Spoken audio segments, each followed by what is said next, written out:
ശ്രീമാൻ Adoor Prakash UDF convener അദ്ദേഹത്തിന്റെ ഒരു പ്രസ്താവന കേട്ടിരുന്നു.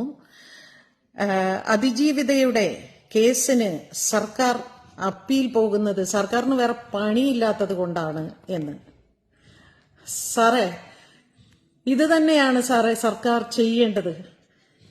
ഒരു അതിജീവിതയ്ക്കൊപ്പം പോവുക എന്നുള്ളത് ഒരു സർക്കാരിന്റെ കടമയാണ്. സർക്കാർ അങ്ങനെ തന്നെയാണ് പ്രവർത്തിക്കേണ്ടത്. അതുകൊണ്ട് താങ്കളുടെ ഈ പ്രസ്താവനയിൽ കൂടി താങ്കൾ ഒരു കാര്യം വ്യക്തമാക്കുകയാണ്. അതായത്, ഞങ്ങളുടെ പാർട്ടി ഭരണത്തിൽ വന്നാൽ ഞങ്ങൾ ഒരിക്കലും അതിജീവിതമാരോടൊപ്പം നിൽക്കില്ല, ഞങ്ങൾ വേട്ടക്കാരോടൊപ്പം മാത്രമേ നിൽക്കുള്ളൂ എന്ന് താങ്കൾ ഉറപ്പിച്ചു പറയുകയാണ്. താങ്കൾ ഒരു കാര്യം മറന്നു പോകുന്നു. താങ്കളുടെ പാർട്ടിയിൽ ഉണ്ടായിരുന്ന അന്തരിച്ച PT തോമസ് അദ്ദേഹം കൊടുത്ത ഒരു ധൈര്യത്തിലാണ് ആ അർദ്ധരാത്രി ഈ ദാരുണമായ സംഭവത്തിന് ശേഷം അവൾ പകച്ചു നിന്നപ്പോ ഞാനുണ്ട് നിന്റെ കൂടെ എന്ന് പറഞ്ഞുകൊണ്ട് അവളെ കൊണ്ട് കേസ് കൊടുപ്പിച്ചത്. ആ പാർട്ടിയിൽ ഉള്ള അതേ താങ്കൾ, അതും വെറുമൊരു അംഗമല്ല, താങ്കൾ ഒരു കൺവീനറാണ്, UDFന്റെ കൺവീനറാണ്. ആ കൺവീനറായ താങ്കൾ പറയുന്നു സർക്കാരിന് വേറെ പണിയില്ല, അതുകൊണ്ടാണ് അപ്പീൽ പോകുന്നത് എന്ന്. മാത്രമല്ല, താങ്കൾ മറ്റൊരു കാര്യം കൂടി താങ്കളുടെ വീഡിയോയിൽ പറയുന്നുണ്ട്. താങ്കളുടെ ഏറ്റവും അടുത്ത സുഹൃത്താണ് ഈ പറയുന്ന ഗോപാലകൃഷ്ണൻ എന്ന ദിലീപ്, അല്ലെങ്കിൽ ഈ കുറ്റാരോപിതൻ. ഇന്നലെ താൽക്കാലികമായി കീഴ്ക്കോടതിയിൽ നിന്ന് പല രീതിയിലും തന്റെ സ്വാധീനവും തന്റെ പണവും ഉപയോഗിച്ച് താൽക്കാലികമായി രക്ഷപ്പെട്ട ആ വ്യക്തി താങ്കളുടെ ഏറ്റവും അടുത്ത സുഹൃത്താണ്. മാനസികമായും അല്ലാതെയും താങ്കൾക്ക് അദ്ദേഹവുമായി വളരെ അടുപ്പമുണ്ടെന്ന് താങ്കൾ തന്നെ പറയുന്നു. താങ്കൾക്ക് അതിജീവിതയൊന്നും അറിയില്ല. താങ്കൾക്ക് അതിജീവിതമാരെ എന്താണ് അനുഭവിക്കുന്നതെന്ന് താങ്കൾക്ക് അറിയില്ല സാർ. അതറിയണമെങ്കിൽ നമുക്ക് പെൺമക്കളോട് ഒരല്പമെങ്കിലും സ്നേഹമുണ്ടാകണം. പെൺമക്കളുള്ള ഒരു മാതാവും പിതാവും താങ്കളുടെ ഈ പ്രസ്താവനയെ സപ്പോർട്ട് ചെയ്യില്ല സാർ.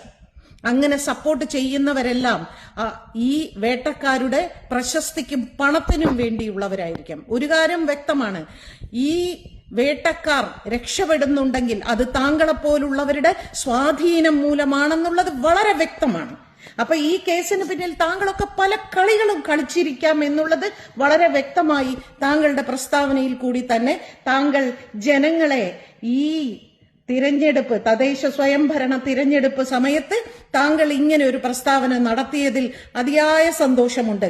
താങ്കൾ ഉൾപ്പെടുന്ന താങ്കളുടെ പാർട്ടി ഭരണത്തിൽ വന്നാൽ ഇവിടെ ഒരു അതിജീവിതമാർക്കും യാതൊരു നീതിയും കിട്ടാൻ പോകുന്നില്ല.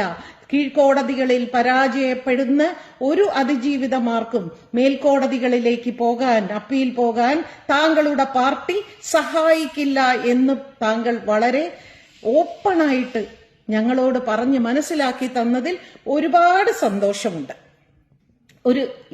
ഈ വോട്ട് സമയത്ത് ഞങ്ങളെ അത് ഒരുപാട് ചിന്തിക്കാൻ പ്രേരിപ്പിക്കുന്നു.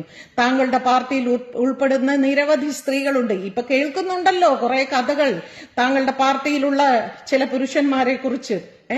അവിടെയുള്ള ചില സ്ത്രീകളുണ്ടല്ലോ, അതായത് ഞങ്ങളൊക്കെ ശക്തരായ സ്ത്രീകൾ എന്ന് വിശ്വസിക്കുന്ന ഉമാ തോമസ്, KK രമ, ഷാനിമോൾ ഉസ്മാൻ, ഇങ്ങനെയുള്ള പല സ്ത്രീകളുണ്ട്. അവരെല്ലാവരും അറിഞ്ഞിരിക്കണം, നിങ്ങളെല്ലാവരും അറിഞ്ഞിരിക്കണം നിങ്ങളുടെ പാർട്ടിയിലെ കൺവീനറുടെ ഈ അഭിപ്രായം. നാളെ നിങ്ങൾക്കൊരു പ്രശ്നം വന്നാലും ഇവരാരും നിങ്ങളോടൊപ്പം നിൽക്കാൻ പോകുന്നില്ല എന്നുള്ളത് വളരെ പരമാർത്ഥമായ സത്യമാണെന്ന് ഞാൻ പറയുന്നതല്ല, അദ്ദേഹം തന്നെ പറയുന്നതാണ്. വളരെയധികം സന്തോഷം സാർ. വോട്ട് ചെയ്യുന്ന ഓരോരുത്തരും ശ്രദ്ധിക്കുക, ഇതൊക്കെയാണ് ഇവരുടെ മനസ്സിലിരിപ്പ് എന്ന് മാത്രം മനസ്സിലാക്കിയാൽ നല്ലത്.